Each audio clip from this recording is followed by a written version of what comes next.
समय पर महारत हासिल किए बिना कोई भी अपने जीवन में अपने भाग्य की प्रकृति को तय नहीं कर सकता है। तो समय पर महारत हासिल करने का एक ही तरीका है, अपनी ऊर्जाओं के काम करने के तरीके पर महारत हासिल करना।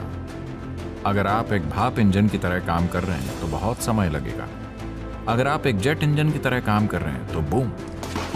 और जिसने अपने पर महारत हासिल कर ली है उसके लिए पूरा ब्रह्मांड करुणा की मिठास है।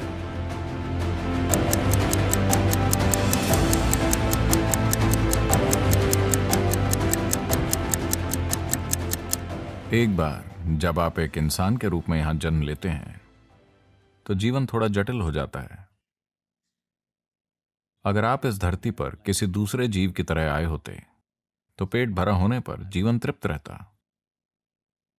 जब आप एक इंसान के रूप में यहां हैं तो पेट खाली होने पर केवल एक समस्या है, पेट भरा होने पर 100 समस्याएं। So what we are calling as life here is just a certain combination of time and energy. तो जिसे हम यहां जीवन कह रहे हैं वो समय और ऊर्जा का एक खास जुटाव है। समय और ऊर्जा के इस जुटाव को दुर्भाग्य से ज्यादातर लोग इसे लगातार शानदार तरीके से संभालना कभी नहीं सीखते। अड़चन के बाद अड़चन, हर चीज एक समस्या होती है। अगर आप बच्चे हैं तो आपको डायपर की समस्या है, अगर आप किशोर बन जाते हैं तो आपको हार्मोन्स की समस्याएं हैं, अगर आप अधेड़ हैं तो वो एक संकट होता है, और बुढ़ापा भयानक होता है।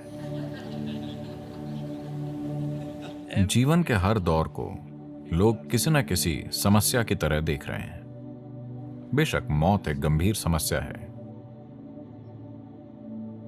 तो ये समय और ऊर्जा का जो जुटाव है उसे हम संभाल रहे हैं, इसीलिए हमें उसकी प्रकृति को समझना चाहिए। समय की प्रकृति ऐसी है, आप कुछ करते हैं तो ये खिसकता रहता है, अगर आप कुछ नहीं करते तो भी ये खिसकता रहता है। आपको इसे धकेलना नहीं होता, मैं बता रहा हूं। हेलो, आप अभी यहां बैठे हैं, समय खिसकता जा रहा है। आप बहुत काम कर रहे हैं, समय खिसक रहा है। आप कुछ नहीं कर रहे हैं तब भी ये खिसक रहा है। आप जागे हुए हैं, ये गुजर रहा है। आप सोए हुए हैं, ये गुजर रहा है। पर समय पर महारत हासिल किए बिना कोई भी अपने जीवन में अपने भाग्य को तय नहीं कर सकता। तो समय को कैसे मुट्ठी में लें? लोग टाइम मैनेजमेंट की बात कर रहे हैं। क्या आपने कभी समय को मैनेज किया है? आपके यहां बैठे बैठे ये गुजरता जा रहा है। जो टिक टिक करके चल रही है वो घड़ी नहीं है, ये हमारा जीवन ही है जो टिक टिक करके खिसक रहा है। हेलो, मेरे अंदर आने के बाद से आप अपनी कब्र के 2 मिनट करीब हैं। हाँ, आप हैं और मैं भी। यही समय की प्रकृति है। आप जो भी करें या ना करें, आप चाहे जो करें, लेकिन आप समय को पीछे नहीं मोड़ सकते। ये बस आगे बढ़ रहा है। बात सिर्फ इतनी है कि अगर आप खुश हैं तो ये बहुत तेजी से गुजरता हुआ लगता है। अगर आप दुखी हैं तो यह आपके लिए बहुत धीमे बीतता है। क्या आपने इस पर ध्यान दिया है? किसी खास दिन आप बहुत खुश हैं, 24 घंटे फट से गायब। अब आप उदास हैं तो 24 घंटे आपके लिए एक सदी की तरह लगते हैं, हाँ या ना? तो केवल दुखी लोगों का जीवन लंबा होता है। अगर आप एक खुश मिजाज इंसान हैं तो यह जीवन छोटा है। अगर आप परमानंद में हैं तो यह सिर्फ एक पल का है। आपको पता चलने से पहले यह खत्म हो जाएगा। जीवन इतनी तेजी से गुजर गया कि मेरे शरीर को भी एहसास नहीं हुआ कि समय बीत चुका है, और अभी भी मुझे एहसास ही नहीं हुआ कि समय बीत चुका है। ये ईशा का 30वां वर्ष है। ये ईशा फाउंडेशन की 30वीं वर्षगांठ है, और मुझे यकीन ही नहीं होता 30 साल।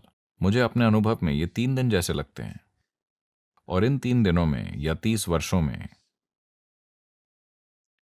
मेरे कार्यक्रम ऐसे रहे हैं। सिंगापुर मेरे लिए एक छुट्टी है, मैं सिर्फ गोल्फ खेलने आता हूं। वरना मेरे कार्यक्रम पागलों जैसे होते हैं, ठीक है?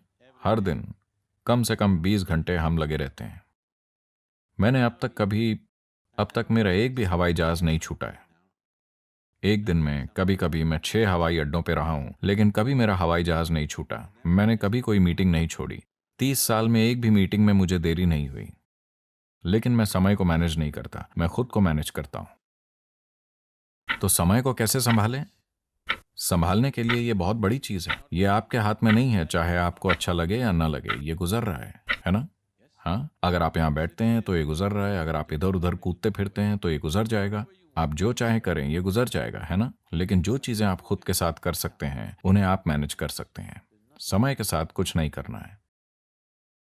तो खुद को मैनेज करने की जरूरत है, समय को नहीं। कुछ दिन पहले मैं भारत से फ्लाइट से यहाँ आ रहा था। आमतौर पर लगभग 13.5-14 घंटे लगते हैं, पर अब मुद्दा ये था कि पाकिस्तान अपने ऊपर से हवाई जहाज को उड़ने की इजाज़त नहीं दे रहा था, तो 16 घंटे लग रहे थे। क्योंकि मैं सभी पायलटों को जानता था और मैं खुद एक लाइसेंस प्राप्त पायलट हूँ, तो उन्होंने मुझे कॉकपिट में आने दिया और वहाँ जो हो रहा था उसमें मुझे दिलचस्पी थी। तो मैं उनसे बात कर रहा था और उन्होंने कहा, सदगुरु। मैंने कहा 14 घंटे है ना? उन्होंने कहा, नहीं सदगुरु, 16 घंटे, ये बहुत लंबा समय है। तब मैंने कहा, देखिए मैं शिकायत नहीं कर रहा हूँ, क्योंकि बस 1 सदी पहले अगर मुझे अमेरिका जाना होता तो 60 दिन लगते।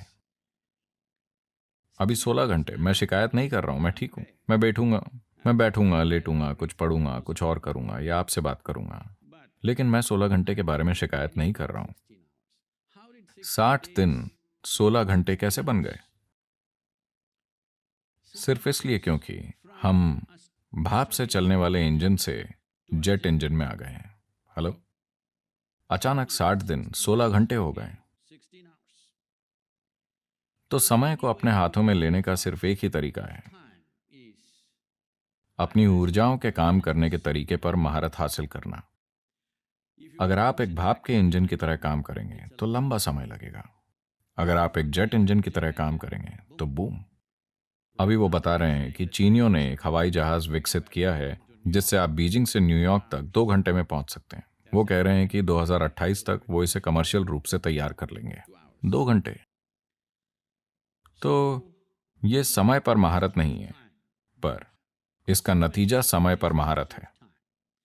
तो जो काम कोई इंसान 10 साल में करता है, अगर आप उसे 1 साल में कर सकते हैं, अगर आप दोनों 100 साल तक जिंदा रहते हैं, तो असर और अनुभव की गहराई के मामले में आप 1000 साल तक जिंदा रहे।